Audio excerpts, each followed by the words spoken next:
क्या परिस्थितियां पैदा हुई, राजस्थान में क्या घटनाक्रम पैदा हुआ, जिसको लेकर इस यात्रा को हमने निकाला। आप सब जानते हो,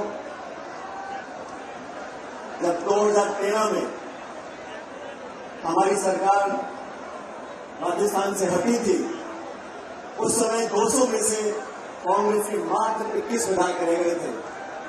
उस समय सोनिया गांधी जी, राहुल गांधी जी ने, मैं केंद्र सरकार का मंत्री था, मुझे जिम्मेदारी दी कि राजस्थान में पार्टी का बहुत बुरा हाल हो गया, आपको जाके पार्टी का अध्यक्ष बनना है। और इतिहास गवाह है, मंच पर तमाम हमारे साथी बैठे हैं, आप सबने देखा 2013 से 18 तक हमने खून पसीना बहाकर सब साथियों ने, सब वरिष्ठ नेताओं ने, कार्यकर्ताओं ने एकजुटता का परिचय दिया और 2018 तक हम लोगों ने मेहनत करी। इन 5 सालों में हमने वसुंधरा जी की सरकार, जो भाजपा की सरकार थी, उसका विरोध किया, कड़ा विरोध किया, नीतियों के आधार पर, शासन के आधार पर, प्रोग्राम के आधार पर और भ्रष्टाचार के आधार पर। 5 साल तक वसुंधरा जी के शासन में जो खुली लूट मची थी, जो बजरी माफिया, शराब माफिया, जमीन माफिया, भू माफिया, खान माफिया पनपा था, उसके खिलाफ हम सब ने आरोप लगाए। मैं प्रदेश का अध्यक्ष था, लेकिन तमाम नेताओं ने, सम्मानीय गहलोत साहब ने भी बढ़ चढ़कर हर मीटिंग में, हर भाषण में वसुंधरा जी का आरोप लगाए। आरोप लगाए कि नहीं लगाए, मुझे बताओ। जब सरकार हमारी बनी, अभी रहमान चौधरी साहब बता रहे थे, बाज आया, उसने माला किसी के गले में डाल दी। अब बाज क्या करता हमारे हाथ में नहीं है, लेकिन जब सरकार हमारी बनी तो हमारा दायित्व था कि जो हमने कहा उसको कर दिखाएं। आज 4.5 साल पूरे हो गए। 4.5 साल में हम अभी तक उन वादों को पूरा नहीं कर सके जो हमने लांछन लगाया था, आरोप लगाया था, मैंने लगाया था, गहलोत साहब ने लगाया था कि वसुंधरा जी ने करप्शन किया, भ्रष्टाचार किया। मैं 1.5 साल पहले से उनको चिट्ठी लिख रहा हूं, क्योंकि मुख्यमंत्री जी गृह मंत्री भी हैं, वित्त मंत्री भी हैं। मैंने चिट्ठी में आग्रह किया कि जांच कराओ, हमारी कथनी करने में फर्क नहीं होना चाहिए, द्वेषपूर्ण भावना से जांच ना हो, निष्पक्ष जांच हो, पता पड़े किसने क्या किया था, दूध का दूध, पानी का पानी हो जाए। 1.5 साल तक कोई कार्रवाई नहीं हुई।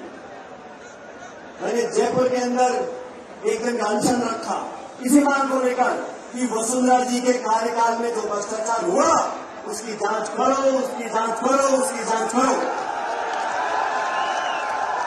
1 महीने तक कुछ नहीं हुआ। उसके बाद 9 तारीख को मुझे लगा अनशन से पार नहीं पड़ी, हमें जनता के बीच आना चाहिए।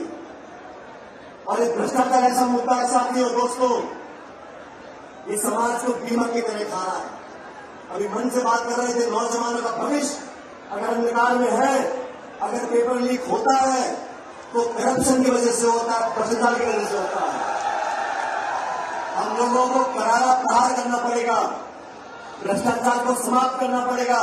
और जो धारणा बनी हुई है कि 5 साल भाजपा, 5 साल कांग्रेस, इस धारणा को तोड़ने के लिए हमें दुनिया को दिखाना पड़ेगा कि हम जो कहते हैं वो करके दिखाते हैं। 11 तारीख को अजमेर से, अजमेर आरपीएससी का केंद्र है, माध्यमिक शिक्षा बोर्ड का केंद्र है, वहां पर पेपर बनते हैं, वहां से शिक्षा परीक्षा होती है, इंटरव्यू होते हैं, नौकरियां लगती हैं।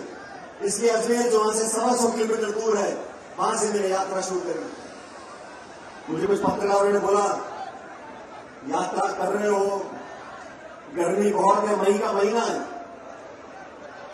बहुत पीड़ा होगी, 4-5 दिन धूप में चलोगे, बहुत दुख होगा, बहुत पीड़ा होगी।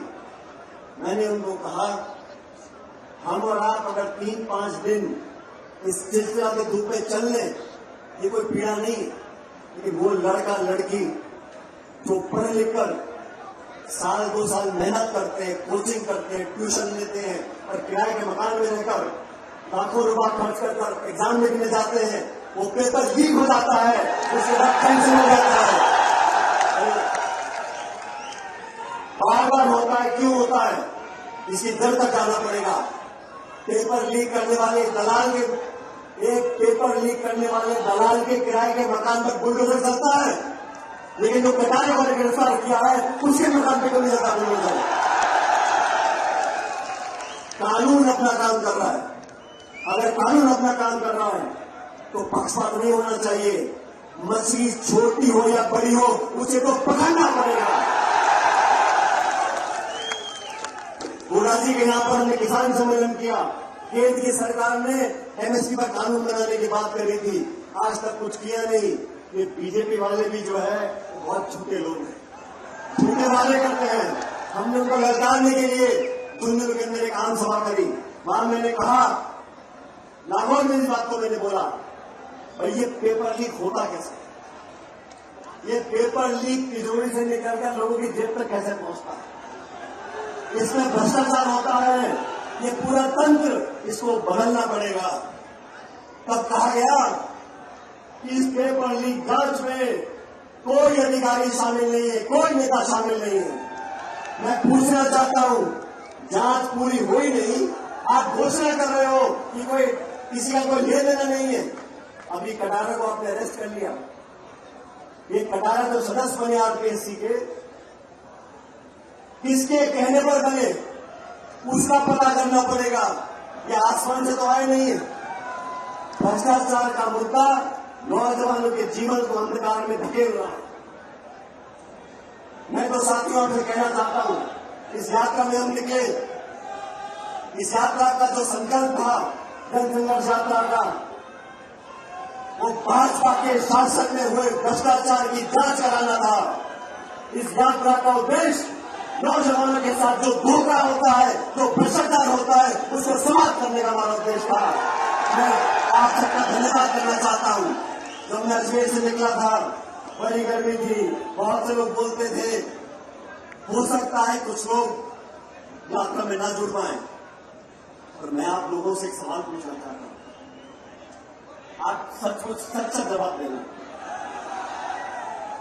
यहां बहुत दूर दूर से लोग आए हैं, अलग अलग जिलों से आए हैं, आप सच बताना, क्या आपको इस जयपुर की सभा में आने के रोकने के प्रयास हुए, हाँ कि ना? इसके आगे मुझे कुछ बोलना नहीं है, क्योंकि यही वसुंधरा जी की सरकार में मैंने 12 से झालावाड़ 100 किलोमीटर की पदयात्रा, किसान न्याय यात्रा निकाली थी। उस समय की सरकार ने बहुत कोशिश की, कलेक्टर, एसपी, बीडीओ, तहसीलदार, पटवारी, मास्टर, पूरे सरकार का महकमा लग गया था लोगों को रोकने के लिए। लोग रुके नहीं, किसान यात्रा हुई और उस सरकार को हमारे किसानों की मांगों को मानना पड़ा।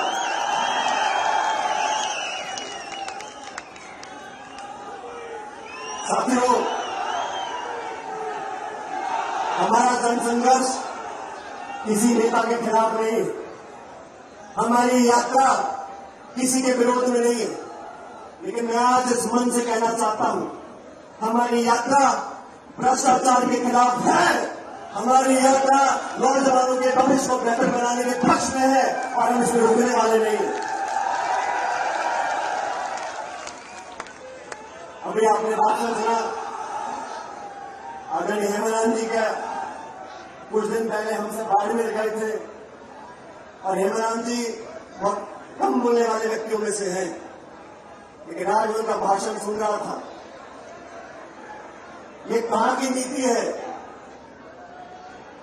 अपनी पार्टी के नेताओं को बदनाम करो और भाजपा के नेताओं का गुणगान करो, ये चलने वाला नहीं है।